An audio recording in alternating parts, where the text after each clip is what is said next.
have transport. Wow.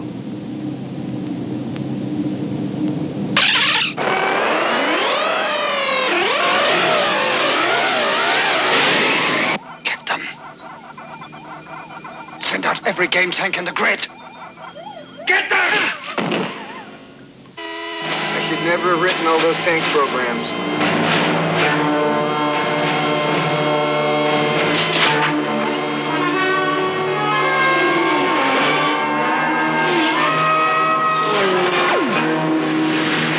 Targets leaving protected field.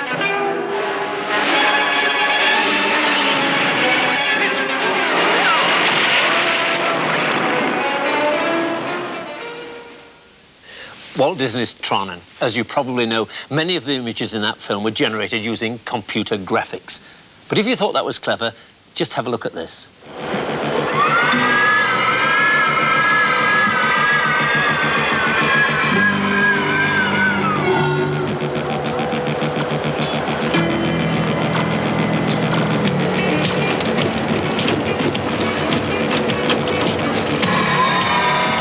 Well, that short clip is an extract from a film called The Works, being made by computer graphics artists at the New York Institute of Technology. The film has no live action at all. Every image is entirely computer generated, but presumably not in a micro like this. No, they had to use a mainframe to do that, and because of the complexity of each image, they had to take them one at a time and then put them all together to make the finished film. So that's why it runs so smoothly and no jerks and so quickly. Yes, but nevertheless, we can do something like that even on our little micro. You remember our little man from a few programs back? Right. Well, let's develop that idea a bit. Here we've got a different program, and it's a loop. The interesting line is line 30. And what we're going to do here is to move from the left-hand side of the screen to the right-hand side of the screen, and we're going to print the little man, which I've already defined as character 224, and we're going to immediately behind him put a space so that as he moves across, he'll wipe out the previous image and we'll get some kind of animation effect. Let's run it and we can see. There he goes. Well, you can see it's not very, it doesn't fool the eye very much. It doesn't even move his legs. Oh, no, but we can do better than that. The same idea, though. Here goes our little man, and this is just a series of different images rather than the one that we had before. And he's now going to do forward somersault with Pike. There he goes. And so smooth it doesn't even splash. Indeed. Well, but you may have just noticed, with a small image like that, even there we have a tiny bit of blank space as each frame is computed. And so to get better than that, if we're going to do big images, we have to change the technique slightly. And let me load up a different program and show you a different approach to the problem. Now, the computer now is drawing for us a cat on the screen. A black cat in a coal hole. Yeah. Well, let's shine a light on it, and there we can see the cat. Now, what I've done, that cat was drawn in black, and when I, as it were, shone a light on it, what I really did was say to the computer, what you've just drawn in black, change that to white. Let's switch it off again, turn it back to black, and now we'll draw another cat next to it. Now, normally, of course, you wouldn't see this, or you'd do this before you ran the program, because it's impossible to wait for this kind of drawing in between animation frames. It would look very slow and not very convincing. Yes, but now that we've got the cat, let's do what we did with the first cat, wipe it out. And we've still got the first cat there, so if we now animate them, black to white and white to black, we can make the cat jump. Just to prove we've got two cats, let me show you. There's the first cat in red, and there's the second cat in green. I see. And is it very complex to write this sort of software? Yeah, it's fairly difficult to write the software itself, but the idea behind it is quite easy. Let me show you. Let's print cat in white. Now, if I change colour into colour 1, which on this computer is red, let's do the same thing again. Print cat, and there it is in red, and we'll change colour again to colour 2, which is green, and let's print cat again. Now that's all very straightforward. What's clever is this. We use a command which on this computer is VDU19. On other computers it's something like pen and ink. And what that does, it says whatever you've done in a particular colour, change it to another colour. So we're going to say change colour 1, which is red here, to black, which is 0. And then we add another 0 because that's the way the command works. And when I press return, you'll see the red turns to black, and in effect it's disappeared. And I can do the same thing with the green cat. I can change that one to, which is colour 2, and I'm going to change that one to colour 7, which is white, and that has now gone to white. And you can see by alternating black and white, we can create the effect that we've just had with the jumping cats. And would you be limited just to 2 images? No, we can do as many images as we've got colours to draw these different hidden characters. Let's move on and I'll show you another program. And whilst this is loading, you can see it filling up the screen. The reason for that is that these pictures are stored as numbers, and I've stored a whole screen full of pictures on the disk, and I've transferred the numbers back into the computer, and we create an instant image on the screen. Now, this doesn't look very exciting at the moment. It's a couple of globes, and you can see here we've got different colour lines drawn on: blue, magenta, dark blue, yellow. That one's black and white flashing. And what I'm going to do now is to change the colours one at a time to a foreground colour, and all the others will become a background colour. It's quite impressive, isn't it? It's very good, isn't it? So that's simply changing all those colours to either dark blue or light blue to get that spinning effect. Yes, it is. But the thing about this is it's one image and we're stuck with that one picture. To go further than that, we have to take this idea of colour switching on just a bit beyond. Let's load up another program. And here we have a picture of an owl. And what I'm doing here is drawing each new position of its wings, and I'm rubbing out the previous one using the same idea of switching to the background colour. It's not very fast, though, is it? No, it does need speeding up to be realistic. That's written in BASIC. What I've done is also write it in machine code, and let's switch on the machine code, and there you can see that's really rather much better. And that's talking directly to the central processing unit, rather than having to go through the BASIC interpreter, which of course takes time as the program is running. Of course, equally, you could have written it in BASIC and used a compiler, which would compile it once and for all into machine code and then run that, and you'd have had a similar sort of speed up. Yes, we could have done that. Excellent. Well, thank you, Ian. Well, the owl only used 11 pictures, and to make it more realistic on cartoon animation, an artist would draw all the positions in between. Of course, it's possible to use a computer to do this, even between quite unrelated pictures.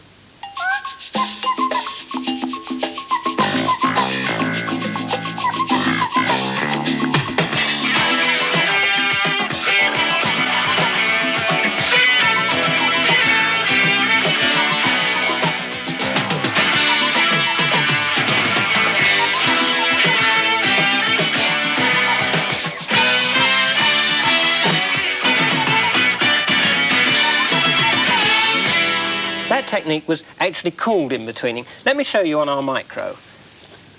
I'm going to load up a program here, and I've done a drawing of an egg, and I'm going to turn that into a chick. Let's start it off. Now, what the computer is doing, it's working out all the different points on the egg, how they compare with the same points on the chick, and then moving them across from one to the other. And again, on this program, we're using the colour switching idea so that you don't actually see the drawing taking place. We're nearly there now. There we are, and it's finished. Great, I like your chickie and also like your owl. How are you getting these drawings into the computer? Well, I'm not much of an artist, but let me show you how it's done. Ah, you're copying. Well, here's a very inexpensive piece of equipment. All we've got is a flat board and an arm here. At the end of the arm, there's a little stylus that tells me where I'm actually drawing. At the elbow joint and at the pivot here, there's a couple of variable resistances, and the values from those are fed into the computer, and with the right bit of software, we can then calculate where the stylus is, both in the vertical position and in the horizontal. So let's just have a go at drawing a bit of the owl. There's his back, and a bit of the tail. I took a bit more care when I drew the previous one, but I think you can get the idea. And here's a bit of a wing, and round, and so on. There, you can see, is the beginnings of the owl. That's terrific. Well, that's a nice, inexpensive piece of equipment. Let's go to the other end of the scale. Here we've got something rather more sophisticated. In fact, it costs about the same as the computer. Video camera, if you'd like to stand in front of it and let me take your photograph. Now, in fact, what's happening, the image from the video camera is going through into this magic box of tricks, and the points of brightness in the picture are being transformed into numbers, and then they're being sent down into the computer. And here comes your picture. Well, the first thing we ought to do is to set a threshold level, which means anything above a certain value is going to be white and everything below it is going to be black. Now let's enlarge the picture. Here it comes, and you can see all the various dots, black and white dots, and there we are. It's not a bad picture of you at all. That's not bad at all. Of course, once it's in the computer, you could transmit it across the world and people could see my image on other computers, I guess. And you could use it for all sorts. It's rather a lot of fun, isn't it? Oh, yes, you're just really, at that point, you're limited by your imagination. Well, for now, thanks a lot, Ian. Well, you probably aren't going to be using your micro to create the Son of Tron, but one of the most important uses of computer graphics is in design. And over here, we have a computer-aided design system that runs on an ordinary micro. It's controlled by this joystick here. There are actually quite a number of controls in this. You can move it in any direction. You can actually turn this, and this will enable me to select a larger or smaller part of the screen. And there are 3 control buttons here which will enable me to select various things on the menu. Well, we've got a house here, and we can look at it in much more detail by positioning this cursor on and either zooming in or out onto a section we're going to deal with. This one is going to be the dining room, so we'll zoom in on that and it'll redraw it in a much larger scale. Well, currently, the popular method of designing the interior of a house is to take pre-printed sheets like this and transfer these onto the actual drawing of the house. And you can get baths and so on and total furnishings. The disadvantage is that you're limited to what's on the sheet, you can run out of them, and you're limited to the actual designs there. We have those similar designs stored inside the computer. And, of course, you can extend these to any number that you want. We'll pick them out and have a look at some.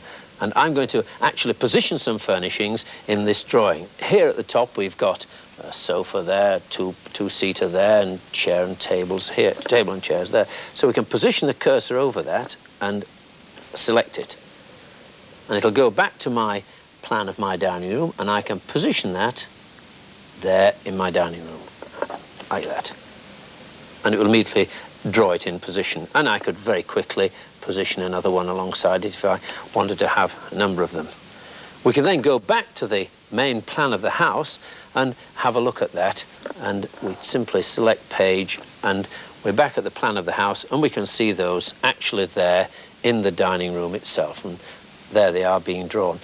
But of course, what we're seeing on the screen is much less than the actual detail that's held in the computer itself, and we can see this by zooming in. And I select zoom, and this is the part that I think is absolutely magic.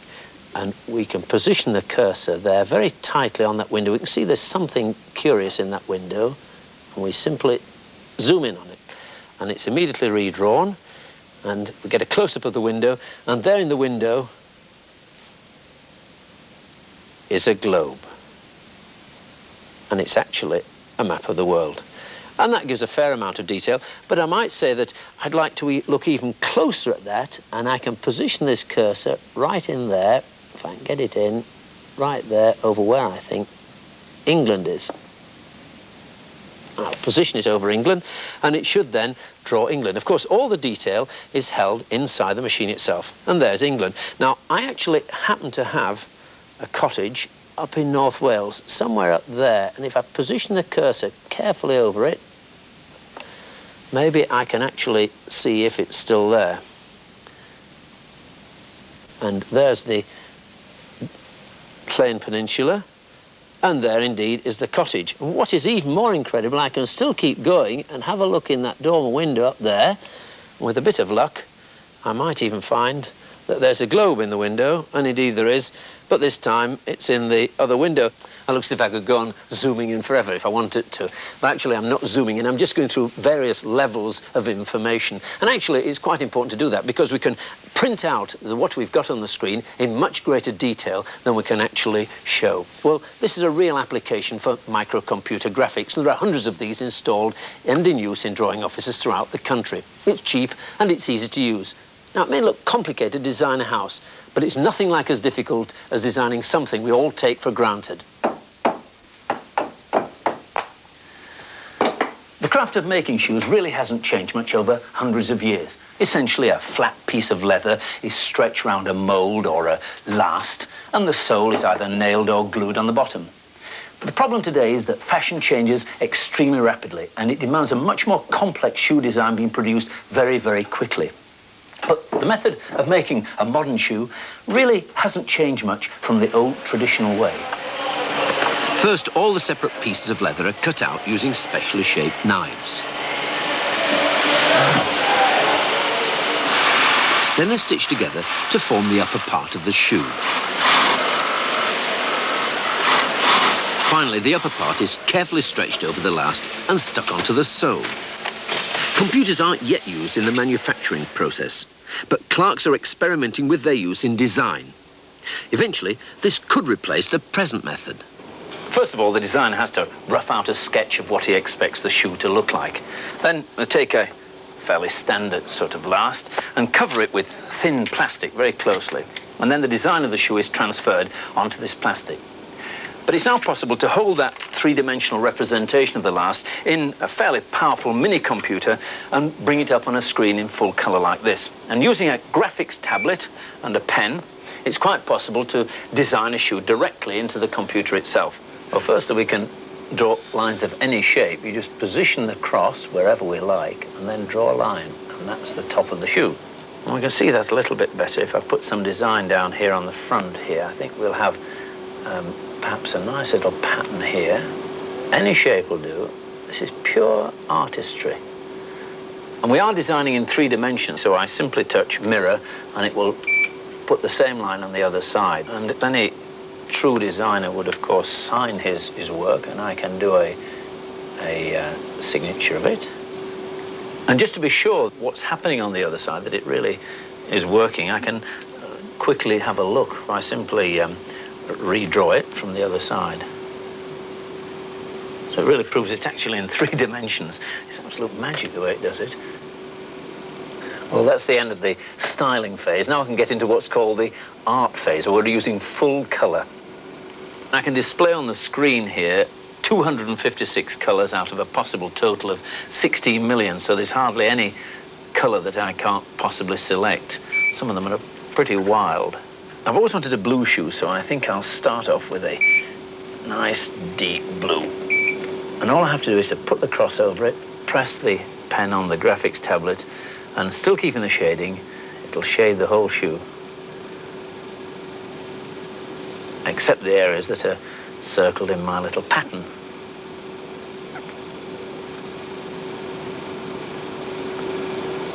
It's just magic.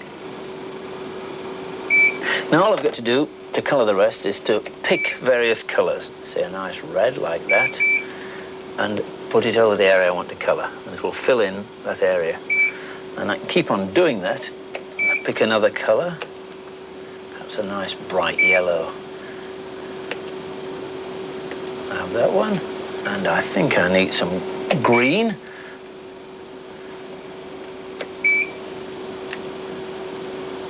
And there, and there, and I think in there. And that's my shoe complete. It's a dandy. Beautiful. Well, once the design's been finalised, the patterns have to be made from which the leather is cut. And using the system, it's fairly straightforward. This plastic is put through a mangle and flattened out. But making one of these for every size of shoe would be very laborious. But of course, on the computer, the process is exactly the same. The computer itself flattens out the pattern, but it can produce without any effort one for every different size. Well, for some reason, they declined to put that shoe into production.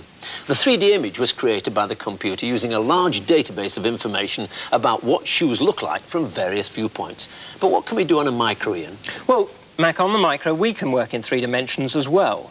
If we look at our model of the house here, what we're going to ask the computer to do is to draw for us this shed here in 3 dimensions. And the way it's going to tackle the problem, it's going to take an imaginary point in the middle of the shed and calculate the distances between the centre and each of these corner points and then reproduce that on the graphics screen. Here we've got it working for us. And let me just point out to you at the bottom we've got the time that it's taking to draw each picture, and as you can see we're running at about a second a picture. Now that's a wireframe image, just like the model, and it's a bit confusing. What it would be nice to do would be to make it look more solid. And we can ask the computer to calculate for us which faces, which walls are in front and which are behind, and only draw the ones in front. That's called hidden line removal. As you can see, that takes about twice the amount of time to do that calculation. Let's go back to our wireframe and add a second object. We'll add a chimney. There comes the chimney.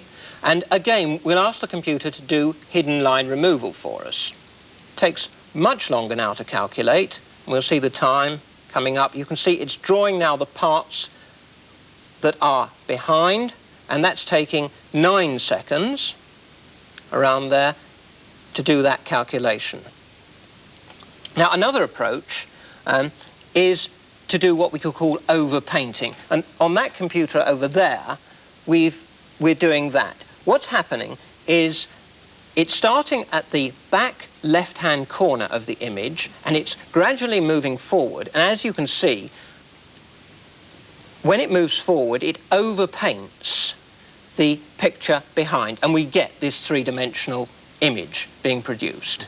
We can do very much the same kind of thing on our house. And here comes the coloured house, and it's going to draw a new picture for us and rotate it round. Now, we can do with this image, we can do really something very much like we saw in Tron at the beginning of the programme. We can take a picture of each of these images, add them together, and we can make our own cartoon film.